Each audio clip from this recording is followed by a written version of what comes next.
This is a 2023 Hyundai Ioniq 6, an all-new, swoopy, battery electric sedan that's bigger than an Elantra, but smaller than a Sonata. And it's a car!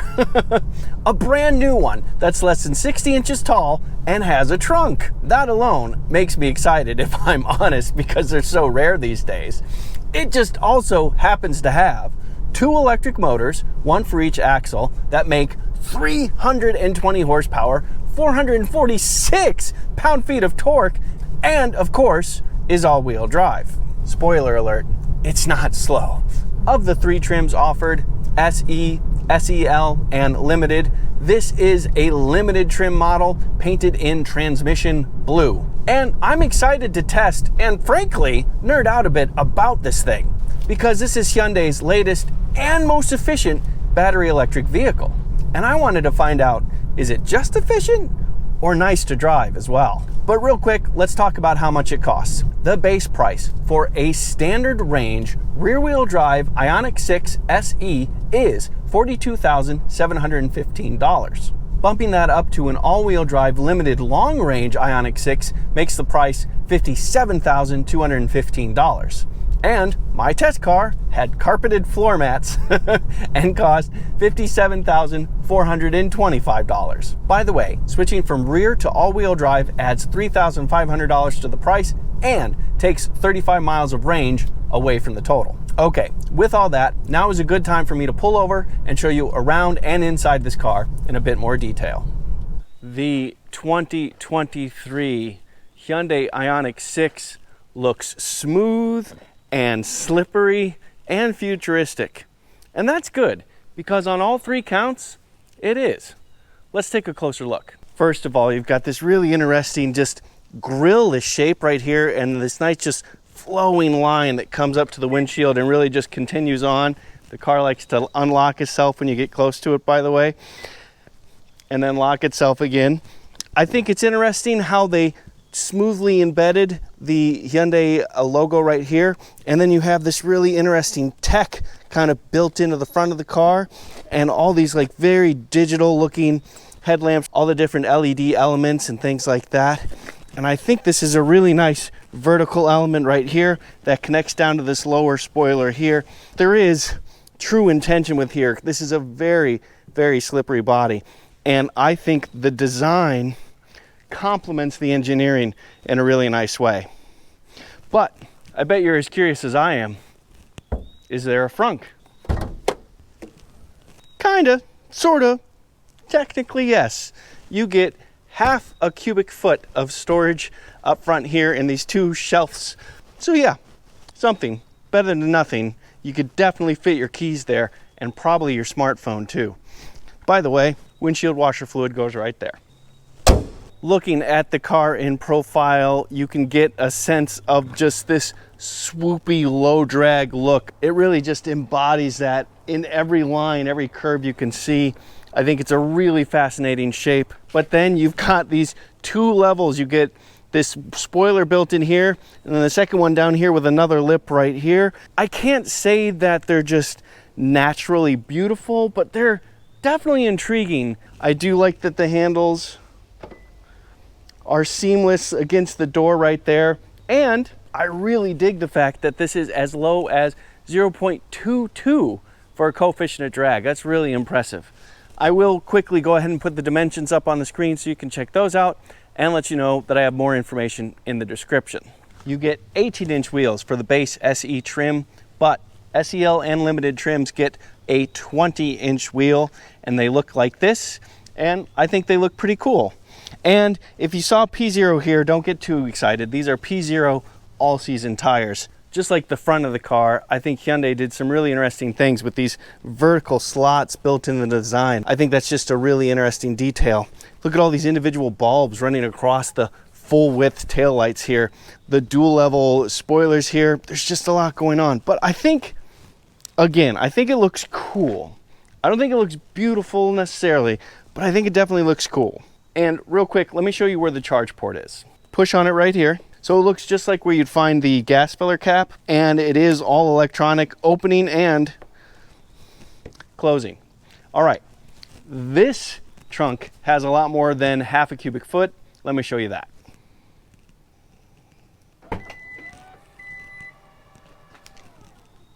It's actually 11 cubic feet, but it does have a nice wide opening here, so it's easy to get stuff in and out. It does include a tire mobility kit, and you can easily fold the seats down here and here, a couple pulls of a lever if you need more space, which is nice. The rear seats have a decent amount of space considering that this is not a very big car. The front seat is currently set to be comfortable for me, and I have lots of leg room and, you know, just good, decent, open, airy space in here. I am 5 foot 11 inches or 181 centimeters tall, and I have plenty of leg room right here. The seat bottoms are a touch low, but not bad, so I have okay thigh support, and I have a little less than a 90-degree bend in my knees. Headroom is a little tight, if I'm honest, because of that sloping roof that I showed you while we were outside of the car. That does pinch headroom a little bit of slouching, and I'm okay though. We do have a couple of USB ports right here, and we do have a lot of airiness. I do have a lot of elbow and shoulder room, that kind of stuff. And of course, we do also have an armrest with cup holders, so, life is good.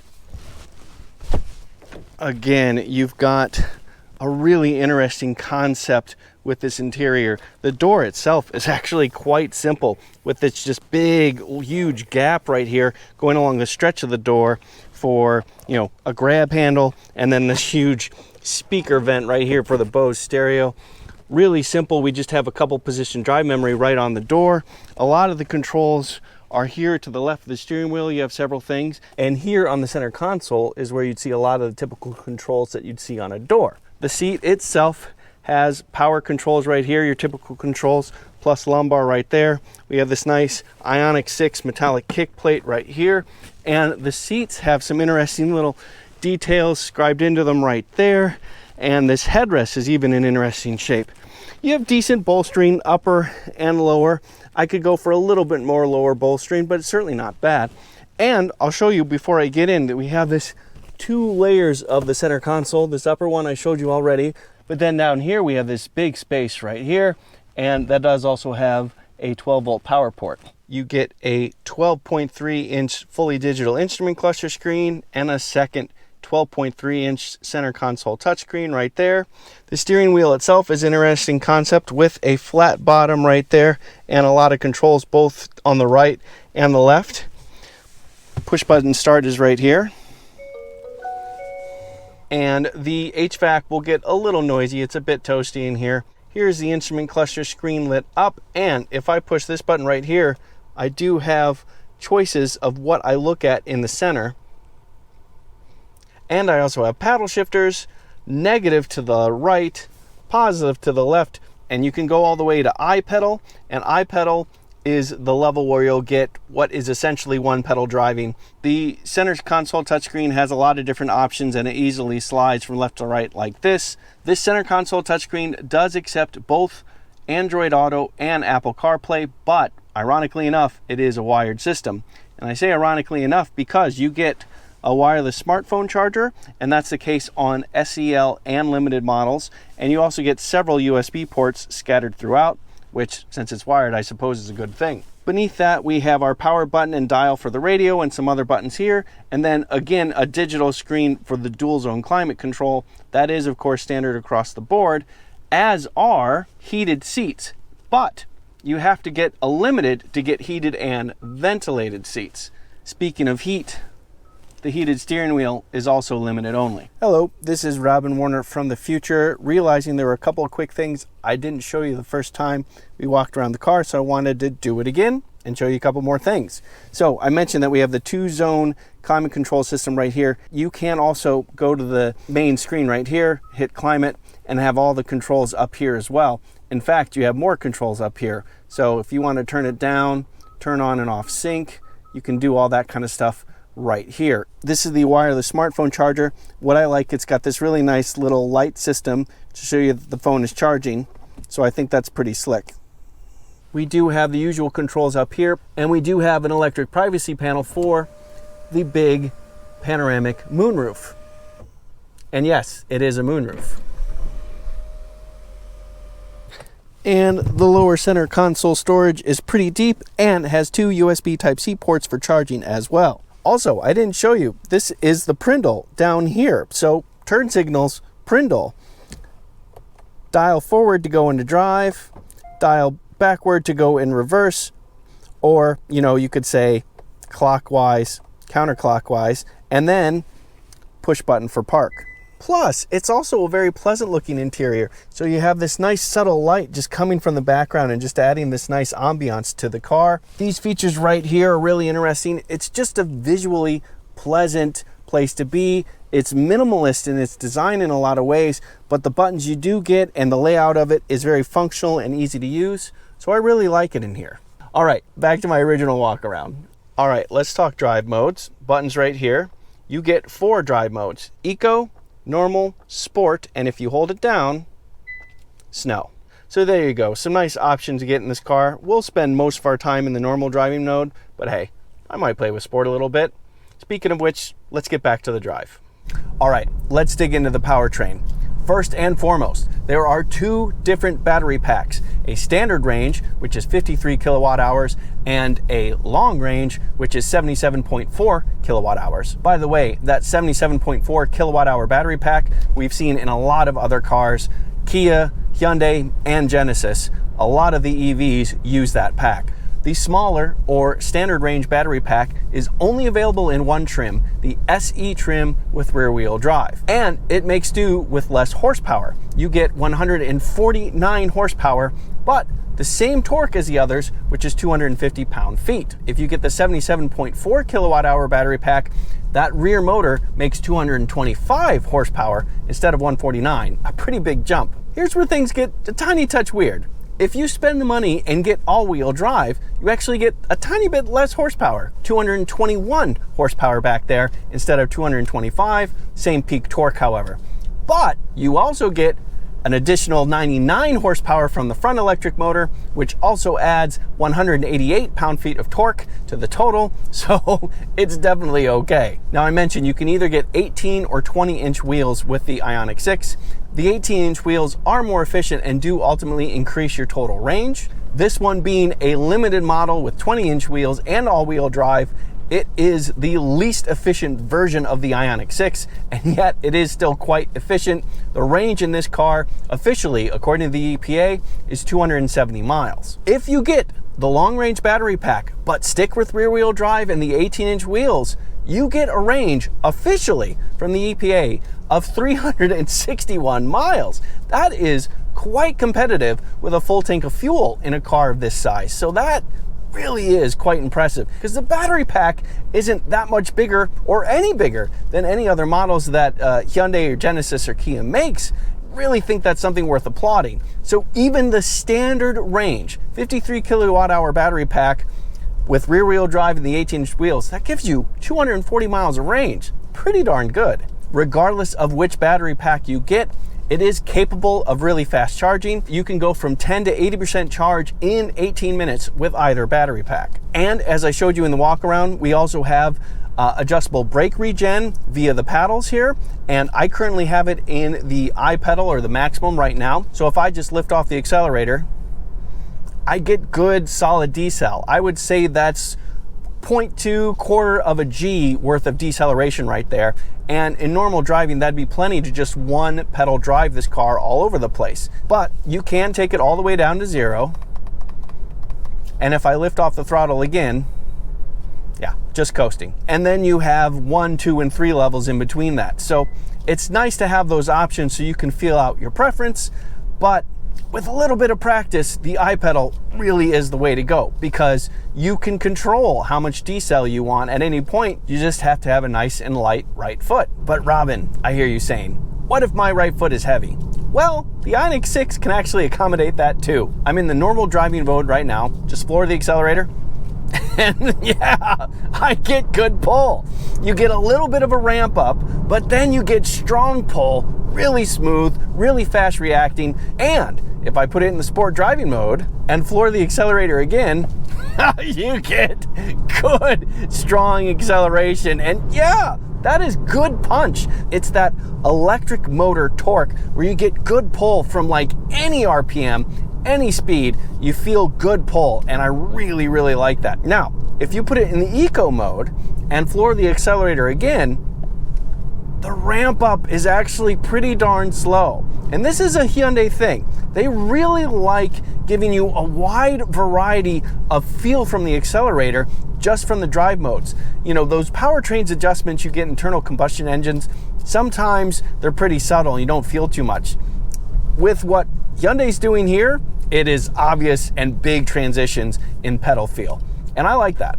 So I mentioned that this is the least efficient version of the Ioniq 6. Well, that doesn't mean inefficient.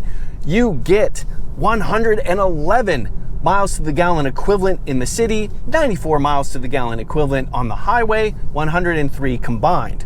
Pretty darn good. That is on the high end of most electric cars, let alone well above what an internal combustion engine can do. And like I said, least efficient version. Let me go ahead and put the 18-inch wheel rear wheel drive version of the Ioniq 6, put those numbers up on the screen so you can check that out. But yes, I hear you. Heavy rate footers, I hear you. While efficiency is very important, it's not nearly as much fun as accelerating. Yes, I tested that. Let me show you right now. All right, everybody, time for an acceleration test in the Ioniq 6, but the all-wheel drive, 320 horsepower, 446 pound-feet of torque Ioniq 6. I'm actually expecting some pretty good things. I do have it in sport driving mode, by the way.